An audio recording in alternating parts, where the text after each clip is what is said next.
Dear Esther, I have now driven the stretch of the M5 between Exeter and Bristol over 21 times.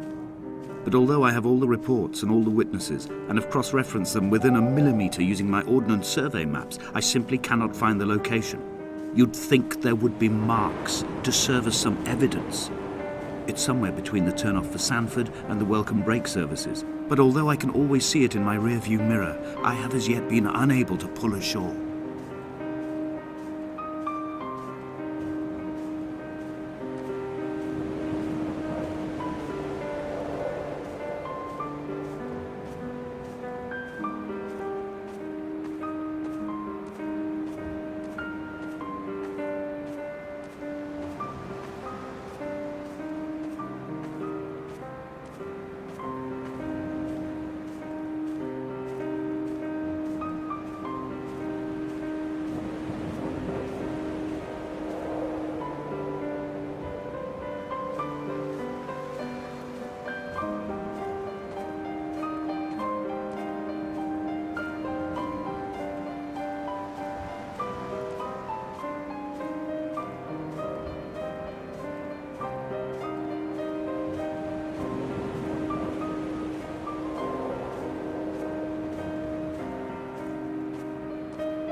An imagined answer phone message. The tyres are flat, the wheel spins loosely, and the brake fluid has run like ink over this map, staining the landmarks and rendering the coastline mute, compromised.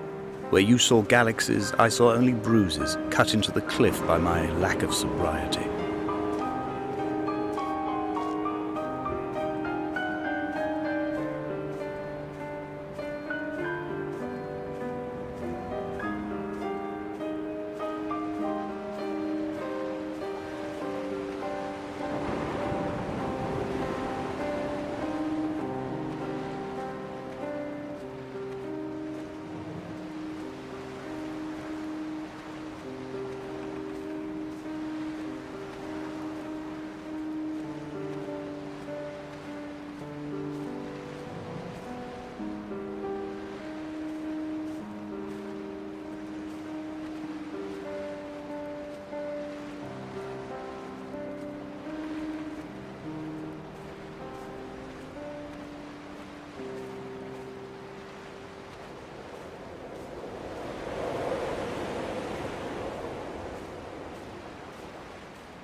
There must be a hole in the bottom of the boat. How else could new hermits have arrived?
I had kidney stones, and you visited me in the hospital.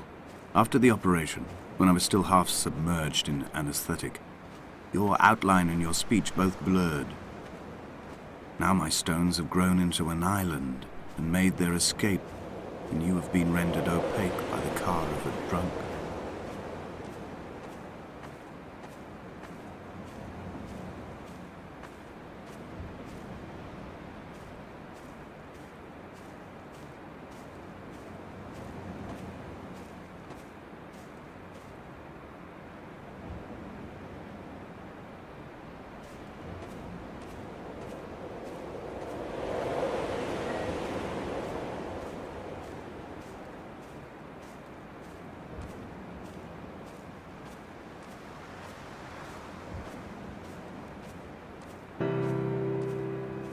I've begun my ascent on the windless slope of the western side. The setting sun was an inflamed eye squeezing shut against the light shone in by the doctors. My neck is aching through constantly craning my head up to track the light of the aerial. I must look downwards, follow the path under the island to a new beginning.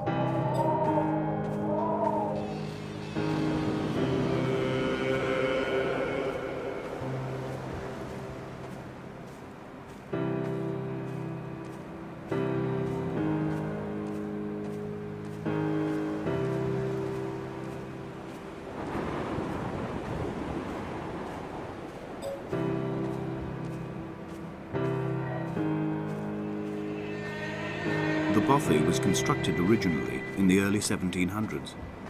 By then, shepherding had formalized into a career.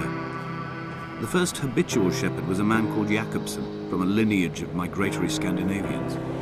He was not considered a man of breeding by the mainlanders. He came here every summer whilst building the bothy, hoping eventually that becoming a man of property would secure him a wife and a lineage. Donnelly records that it did not work. He caught some disease from his malcontented goats and died 2 years after completing it. There was no one to carve white lines into the cliff for him either.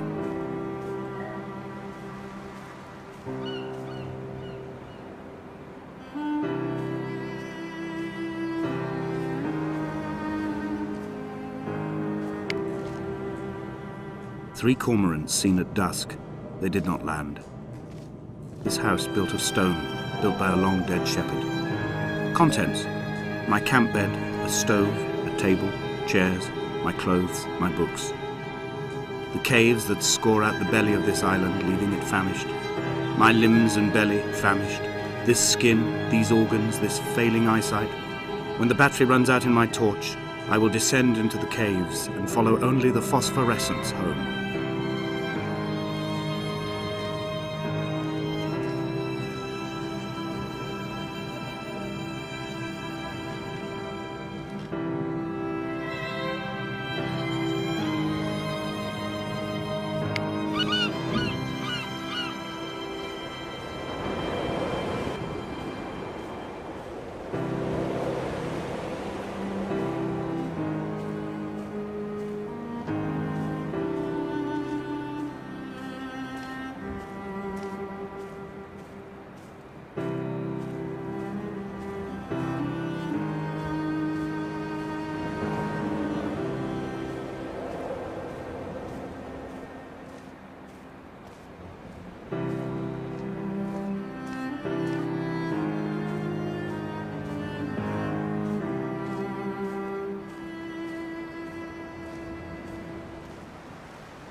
In a footnote, the editor comments that at this point, Donnelly was going insane as syphilis tore through his system like a drunk driver.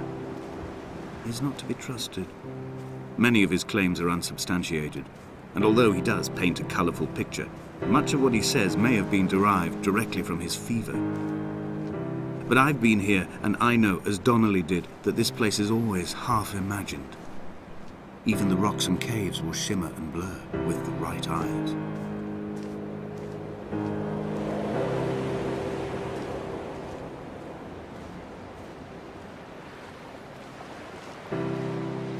They found Jakobsen in early spring. The thaw had only just come. Even though he'd been dead nearly 7 months, his body had been frozen right down to the nerves and had not even begun to decompose.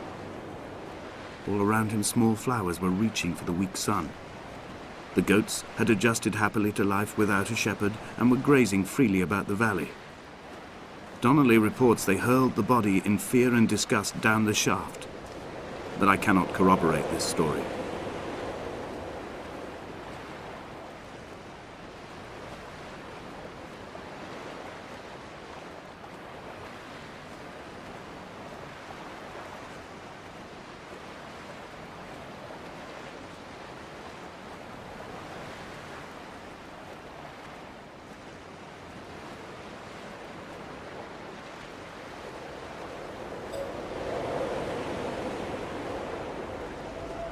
Climbing down to the caves, I slipped and fell and have injured my leg. I think the femur is broken. It is clearly infected. The skin has turned a bright, tight pink, and the pain is crashing in on waves, winter tides against my shoreline, drowning out the ache of my stones. I struggled back to the bothy to rest, but it has become clear that there is only one way this is likely to end. The medical supplies I looted from the trawler have suddenly found their purpose. They will keep me lucid for my final ascent.